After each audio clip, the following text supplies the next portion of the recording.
ಮಲೆನಾಡು ಕರಾವಳಿ ಭಾಗದಲ್ಲಿ ಪಶ್ಚಿಮ ಘಟ್ಟದಲ್ಲಿ ವಿಪರೀತವಾದ ಮಳೆ ಆಗ್ತಿರೋದ್ರಿಂದ ಸಹಜವಾಗಿ ಜಲಪಾತಗಳಿಗೆ ಈಗ ಜೀವ ಕಳೆ ಬಂದಿದೆ. ಭೋರ್ಗರಿತಾ ಇವೆ ಮಲೆನಾಡಿನ ಜಲಪಾತಗಳು. ಒಂದೊಂದು ಅದ್ಭುತ. ಸಗೀರ್ ಫಾಲ್ಸ್, ಶೃಂಗೇರಿಯ ಸಿರಿಮನೆ ಜಲಪಾತದ ಅಬ್ಬರ ಬಹಳ ಜೋರಾಗಿದೆ. ಹಾಗೆಯೇ ಧುಮ್ಮಿಕ್ಕುತ್ತಾ ಇದೆ ತರೀಕೆರೆ ತಾಲೂಕಿನ ಕಲ್ಲತ್ತಗಿರಿ ಫಾಲ್ಸ್. ಎಲ್ಲ ಕಡೆ ನೀರು ಬಂದ್ಬಿಟ್ಟಿದೆ. ಸೊ ಹಾಗಾಗಿ ನಿಮಗೆ ನೀವು ಶರಾವತಿನಲ್ಲಿ ನೀರು ಬಂದಿರೋದ್ರಿಂದ ಜೋಗ ಒಂದೇ ಅಲ್ಲ, ಎಲ್ಲ ಫಾಲ್ಸ್ಗಳು ಕೂಡ ಅದ್ಭುತವಾಗಿದೆ. ಚಿಕ್ಕಮಗಳೂರು ಹತ್ರ ಸಗೀರ್ ಫಾಲ್ಸ್ ಅಂತ ಇದೆ. ಆ ಸಗೀರ್ ಫಾಲ್ಸ್ ನೋಡ್ತಾ ಇದ್ದೀರಾ. ಶೃಂಗೇರಿ ಹತ್ರ ಸಿರಿಮನೆ ಜಲಪಾತ ತುಂಬ ಫೇಮಸ್ಸು, ಅದು ಕೂಡ ಜೀವ ಕಳೆ ಬಂದಿದೆ. ಇನ್ನು ತರೀಕೆರೆ ಹತ್ರ ಕಲ್ಲತ್ತಗಿರಿ ಇದೆಯಲ್ಲ, ಕಲ್ಲತ್ತಗಿರಿ ಜಲಪಾತ.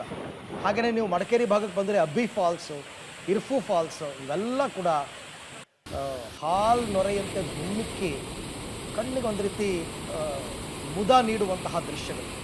ಆ ಸೌಂಡ್ ಕೇಳಿಸ್ಕೋಬೇಕು, ಬಹಳ ಇದಾಗಿರುತ್ತೆ.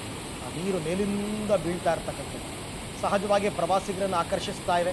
ಎಲ್ಲ ಕಡೆಗೂ ಪ್ರವಾಸಿಗರು ಈ ಜಲಪಾತಗಳನ್ನು ನೋಡೋದಕ್ಕೆ ಅಂತಲೇ ಹೋಗ್ತಾ ಇದ್ದಾರೆ. ಜೋಗದಿಂದ ಹಿಡಿದು ಎಲ್ಲ ಕಡೆ ಅವ್ರಿಗೆ ನಿಯರ್ ಬೈ ಎಲ್ಲಿ ಚೆನ್ನಾಗಿರುತ್ತೆ.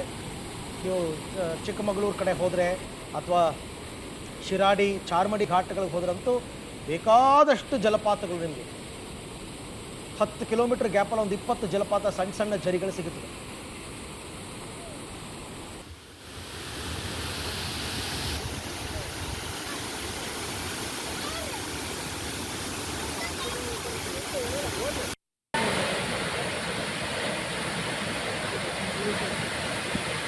ಅಣ್ಣ